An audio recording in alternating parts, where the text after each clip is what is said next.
Welcome to the Ask Ezra Intimacy Coaching Podcast, a peek behind the curtain of some of the most intimate conversations that people have with Ezra as an intimacy coach. Join us for a session already in progress. I think that my partner is very clear on his core desires, and that they seem very classically BDSM dom, ropes, just classic. And I do have some core desires around power, but I don't have this sort of visceral attraction. I can't help but have a very visual impression of the BDSM world. Mm-hmm. You know, I'm not involved in it, but I have sort of, I think, probably the stereotypical vision of what it is. Sure. And that stereotypical vision is a real turn on for my partner, it's not a turn off for me. Yeah. I think the clothes are sexy and, I like to watch, but it's not like, oh, I really want to do that, or I get aroused or anything like that. But I do get aroused by power and power play. And so I guess what I'm trying to do is figure out how can I have fun with my husband in a way that feels like we're both doing what we really want. Yeah, and tell me, so you said you have sort of like a stereotypical interest in BDSM. What does that mean? Not interest, but vision of what it is. Okay, sure. Yeah, so what you might see on it's the like Netflix a series den. Bound or something, sure. Yeah, did I see that? There was one that was on and I thought it was, I watched the first episode and I was so bored because it didn't even really show that much BDSM. It was just the comedy or something that was going on with the characters. Sure. But, just the classic clothing, the comic books, the whips, the flogging, the ball gags. Sure. All that. Yeah. And I think that stuff really turns on my partner, but it doesn't really do it for me. Yeah. Well, and I think it's important to realize that before the internet, it was all S&M. It was all, sadomasochism was the core community. Okay. But after the internet, there was sort of like a collection of these niche sexualities. And so then it became BDSM. Okay. And we say BDSM has 6 words it stands for, even though it's a 4-letter acronym, right? So it's bondage, discipline, sadism, and masochism, but also dominance and submission. And so you're squarely right in the middle with dominance and submission, right? Which is power play. And so I want to make sure that you don't feel like an outsider because you don't have to like everything. I mean, nobody said you have to like everything, right? Yeah. And there can also be activities which aren't in themselves the thing that is attractive to you, but they are a way of expressing that dominance and submission.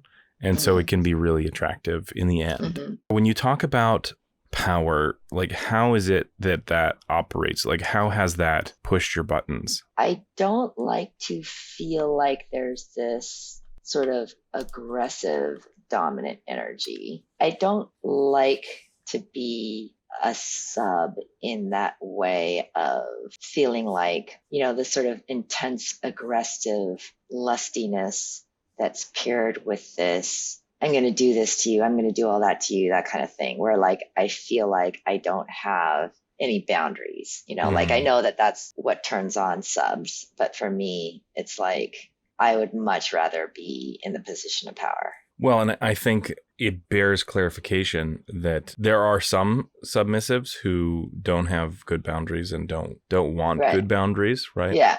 But the vast majority love boundaries. The vast majority are this is my container. Do whatever you want to me within this specific container, right? Here I am.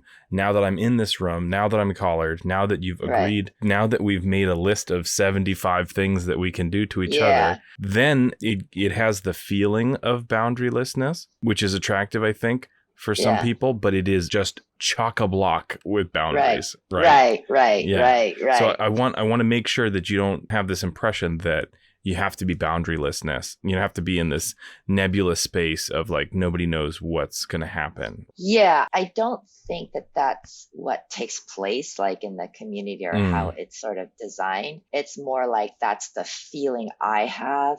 To me, if my boundaries are very clearly defined, then I don't feel like the sub. I feel like I'm in the position of power, especially if I'm able to dictate them in real time as they're happening, Yeah. I just think that there's like a block there. Like I don't have an interest. Sure. And you're comfortable with that block being there, or is that something that causes you suffering? That's a great question. I don't think it causes me suffering, but it sparks my curiosity. Yeah, there's information there, right? About like, what does this Like specific need for boundary represent, right?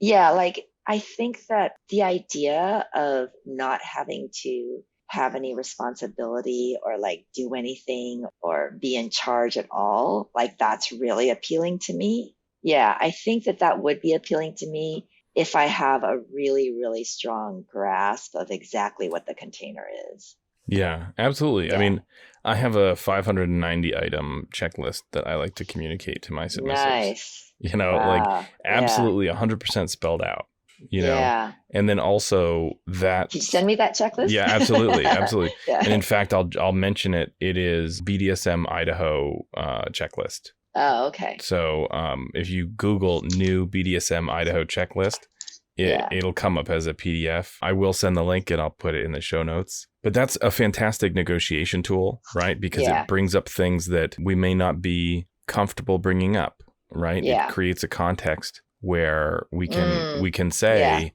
you know, my preference is for this, right. or I actually would be open to that. Yeah. When they don't feel like socially acceptable things to bring up, it can feel very vulnerable to come up and say like, hey, you know, I want golden showers, right? Yeah. But if it's just an item on the checklist, then you can bring it up and the partner can respond or not. Right. And the both of you can fill it out, or you can fill it out or whatever. Yeah. Or even you can have just him fill it out. So you really get a sense of what he's interested in, and there may be some synergies you haven't identified. Right. You know, I think that survey is going to be really helpful for you to expand your knowledge of what activities. Does that survey include like the foreplay stuff? Well, I mean, anything is foreplay if it leads to sex. Right. I mean, if flossing made you, made you hot, then that could be right. I don't know. Right. Yeah. I hate flossing, so I don't know who would like that, but somebody out there is listening, going, yeah. Yeah, you have to do the pics. Sure. Any play that comes before sex is foreplay, right? Yeah. So you just have to key into what it is that makes you feel good. For me, it's typically impact play, right? It's that spanking and flogging and all of that, right? Yeah. And I think it's important to realize too that those aren't necessarily painful activities. Like a flogging can feel like a massage. It doesn't have to be like the range of sensation is huge. And I think because of our S&M roots, people think that it has to be like painful, and it absolutely doesn't. Right. It absolutely doesn't. It could be your ritual involves, getting massaged. Right. It could just be a hand-on-hand massage. It could be worship. You are bottoming to worship means that person is like fondling and kissing on certain body parts. Yeah. Foot worship is really popular. Again, you're bottoming, but that typically is an activity that the submissive does to the dominant, right? So that's a great example of like doming from the bottom. And they get to like really engage with that fetishized body part, and you get to just enjoy it. Yeah. But like what activities would be really hard for me to know ahead of time, because I don't know what you're into. I don't know what I'm into. I think I'm not sure what I'm into. I know I'm into like feeling like in control, but I'm also into not having to worry about anything and just being able to like let go. I have like those two polar opposites. Yeah, well, I don't think they're necessarily opposite. You can be in control of somebody who is autonomous, and so you don't need to micromanage as a dom. Right. That's something that's interesting. That's definitely a good option. But yeah, I think that survey is going to be really helpful. It's going to help you sort of flesh out what it is that's interesting to you. There is like a loophole too. Like, so submission and bottoming are not always the same. Right. Okay. So I think we had this conversation a little bit previously. Yes. Submission is about sort of giving up choices. Mm-hmm. We want to have all the agency in the world. We want to actually have made all of those choices ahead of time. But then within, like, if you say, okay, A through F is okay, then the dom really decides what in A through F is going to happen. Whereas bottoming, you may say, okay, we're going to do A through F in succession. I want it like this. I want you to do it to me that way for this amount of time, right? And who's in charge in that situation? The bottom. Yeah, exactly. Yeah. The bottom, not the sub, because you're not submitting, you're bottoming. So a lot of people have top-bottom relationships where there's just no power exchange at all. I see. Oh, okay. Yeah. So, for example, I know, I have a couple friends who, like, they'll spank each other. It doesn't mean that anyone is relegating the decision making right to anybody else. You've just said, hey, do you want a spanking? Yes, I do want a spanking. Yeah. And then they're just doing the thing, right? Would you like private intimacy coaching? Perhaps you'd like to be a guest on our show. Either way, book your free 30-minute intro call with Ezra at AskEzra.info. So now we've clarified what top versus dom and bottom versus sub is. So now it gets complicated because you can dominate from the bottom. I want you to imagine a queen and her servants. So the queen is definitely the dom, right? The power is all there. Right. But if the queen wants to be massaged and lotioned and washed and all of that, right? Yeah. She is bottoming because the servants are doing the things to her. And so that may be a good option for you. And I think in the community, there is like people who doming from the from the bottom. It's often referred to as topping from the bottom. From the bottom. Okay. But doming from the bottom is more accurate descriptor. Okay. And you may run into some negative messaging around that, like if you read into that, because when it's not negotiated, it is abusive. Oh, when it's not negotiated. When it's not negotiated, or at least it has the potential to be abusive. When somebody is like, do this, do that, do this, do that, and you've sort of made this decision that they won't be commanding the situation. Yeah. That's really not what people were talking about. And so a lot of people, that is a mechanism for stepping outside of the negotiated boundaries. But again, if we negotiate that ahead of time, then it's totally ethical. It's totally moral to have that conversation ahead of time and say, hey, I want a bottom for you tonight, but I want to be in charge. And you can there can even be some topping happening. Right. So sort of let's give two scenarios. Scenario A, that you're not doing any topping at all. You've negotiated ahead of time that you're going to play the role of the bottom. You know exactly what's going to happen. You've told them exactly how you want it to happen. And they have no choices to make. Right. They're like, play the script. That's it. Right. The other option is like you can be bottoming, but also be doming, like actively be like, rub those feet, do it this way. You know what I mean? So that can be attractive to people who want to feel bottomy, even though they're topping. So if you're in this situation with your husband and he doesn't want to feel like he's bottoming at all, then you don't want to do that. You don't want to turn that screw. Because it's going to take him out of his headspace, his domly headspace. Interesting. Yeah, it's a lot of options. So I'm wondering, are there ways in which this play can occur outside of sex? Oh, yeah. As like an escalation towards that. I'm really curious about that. Oh, yeah. Well, so we're talking specifically about foreplay or like... Yeah. Okay. Yeah. Because one of my favorite things to do is like if I'm walking with somebody and I can put my hand like on the top of their back. Yeah. Almost holding their neck. Yeah. Right. And that can feel very controlling. Yeah. Right. Okay. And in a way that's socially acceptable. Right. I remember when I was younger, like seeing somebody walk down the street, like literally holding the person's neck. It wasn't like a stressful situation. It wasn't like dark. And I was like, how am I the only one that sees this? Like everybody's just walking around. Yeah. Not giving a shit. But yeah, absolutely. So a lot of people who practice these like BDSM techniques are doing it in ways that are either leading up to sex or as a sort of a foreplay that doesn't lead to sex. Okay. So for some people, like especially people who are intimacy. Yes, people who are asexual, like this is sex. Right. And they're like, okay, we got it. I'm done. I've got my power exchange rocks off. There's like ritual is a really great tool for connecting to that power exchange energy. A lot of people will utilize like kneeling or lowering oneself compared to the other person. If your knees aren't great, like you can sit at the floor where somebody's sitting on a chair, and that height difference is going to automatically just trigger that, right.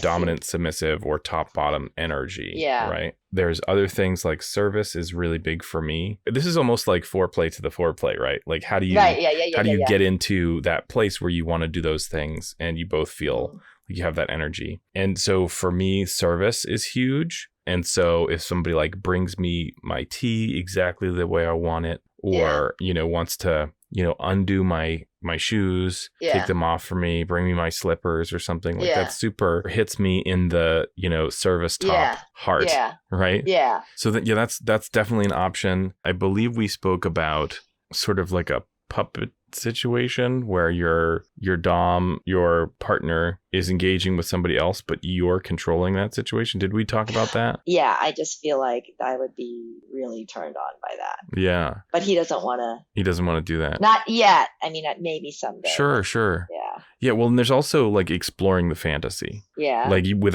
like zero risk, it can be just the two of you in the room. Yeah. And you can be like, now now you do this to her or whatever. I see. Right. Yeah. And so you can like play out that fantasy. You can do that role play in a way that's very safe. And what's valuable about that, it can reinforce your interest and you can explore your own interest. It can then also give your partner an opportunity to share in that fantasy, because they may feel like you're going to be like, now fucking touch her butt, do it, do it now. They can envision that you're going to be like really angry or something, and that's the trigger that they don't want, right? So they may have a vision that is inaccurate. And so by going through that fantasy, they can really feel like the energy that you want to bring for that during that experience. That could be really good. And at the very least, it can be a huge turnout. I love to do that personally in my life. It's like you have a magic teleporter now. Who have you brought into the room?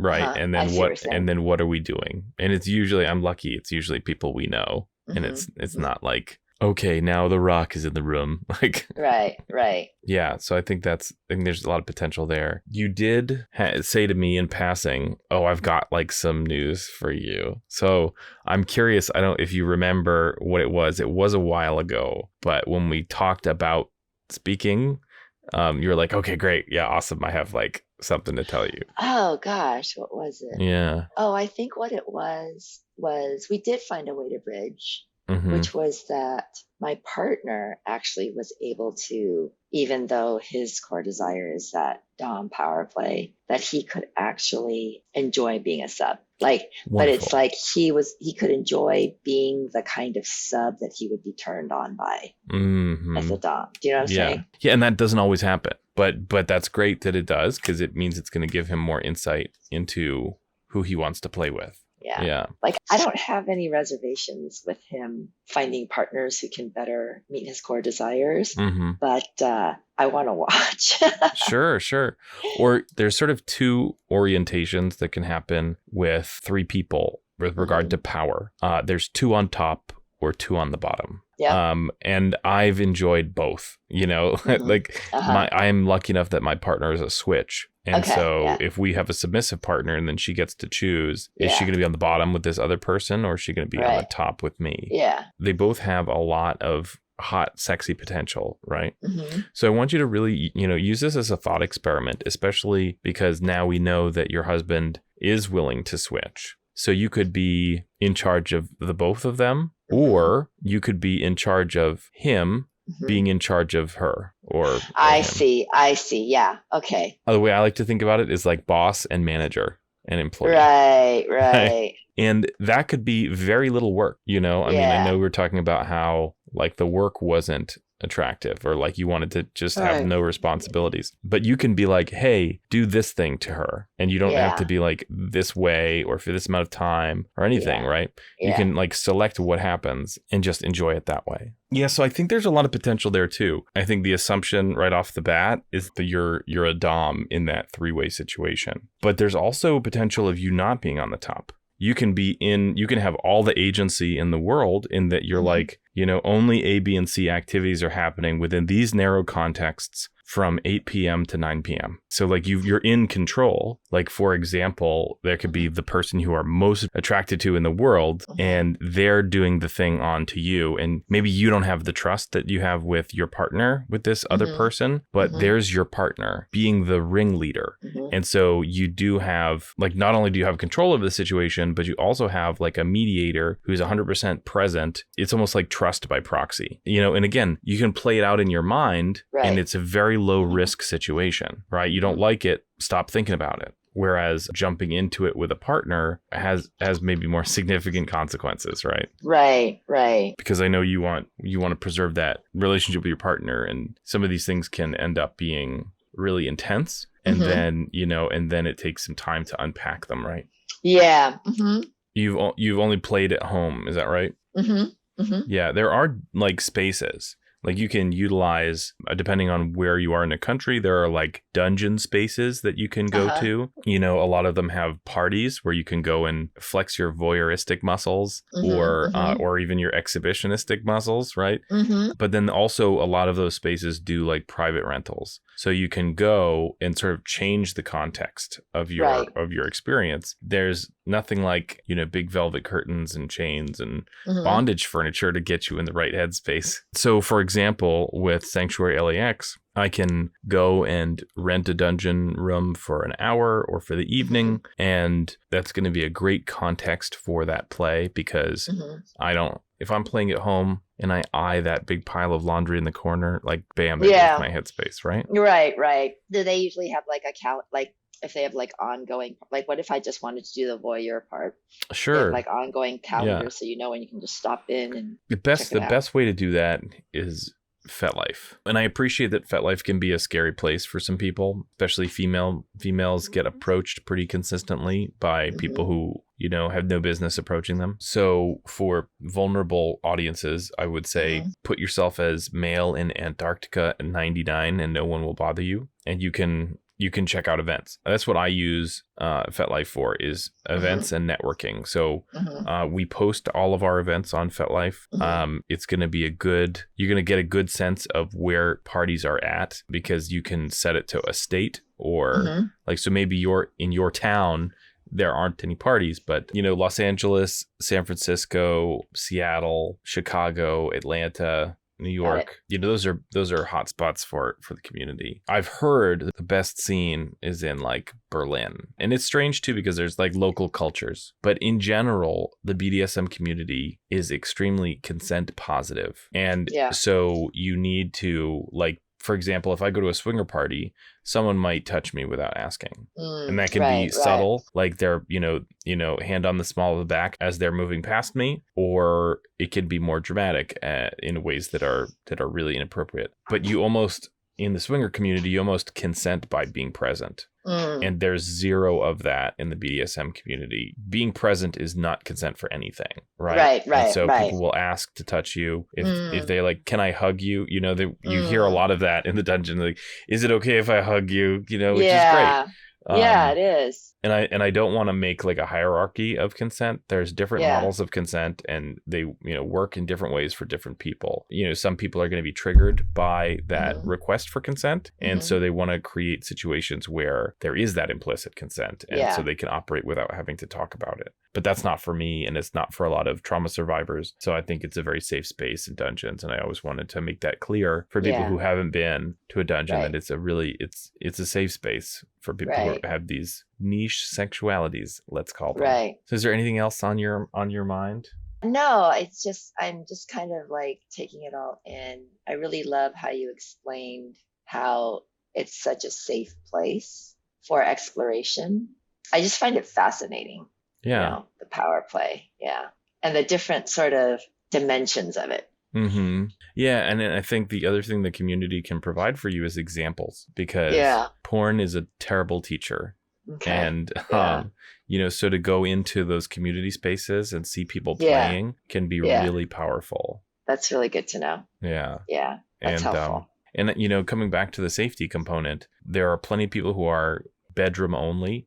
So people who really aren't interested in playing in a public space, and they may not even be interested in visiting those public spaces. And that's perfectly appropriate. But I think that there are risks that we take in BDSM, and the riskier that your behavior is, the more necessary it is to have that community so that we can learn how to do things safely and learn how to triage mistakes and things like that. It's one thing to do just some slapping and spanking at home. It's another thing if we're going to start doing decorative cutting. There's some serious risks involved in that. And there's a huge benefit in having a community, being able to talk to somebody who's been doing that for 20 years, and learn what are the mistakes that people make and how can we move forward from that? Yeah. Sounds like the community has such a kind of it's like a nurturing addition to the practice in and of itself. Yeah, absolutely. I mean, I should hope so. Yeah. I think I also don't want to create the impression that it's not without its dangers. It certainly, I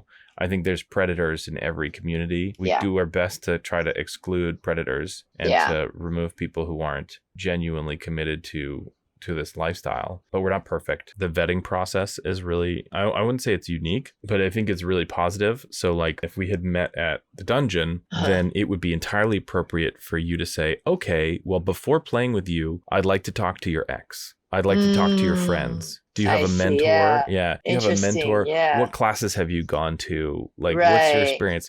Can you show me your level of experience with somebody else? Like, those are all perfectly appropriate questions for you to try to gauge me. And a lot of people will have like a certain amount of time. So, okay, you want to play? That's great. The clock starts now and we can play in 2 months, and that's a good way to, keep yourself safe, or at least safer. I try not to use the word safe because we're taking risks, but it mitigates the risk to some extent. Sounds like a great place to like really learn about boundaries by demonstration, being able to really see different ways in which boundaries can be expressed and offered. Absolutely. In ways that like may not even occur to us, Yeah, it doesn't occur in the normal vanilla sense of like, do I get to use the bathroom all I want, or do I have to ask you? Like, there's all kinds of control things that you can play with.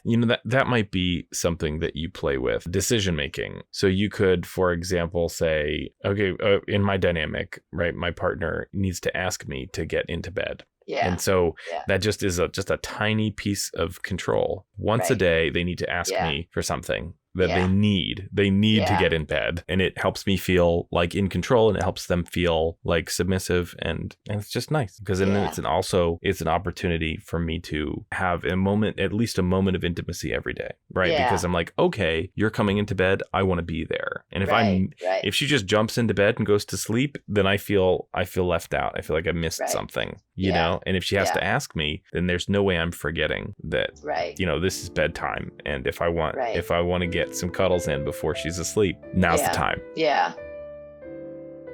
Thanks for watching the Ask Ezra Intimacy Coaching Podcast. Support our show at patreon.com/AskEzra. Join us at the personal growth tier and receive a special thank you on the next podcast episode.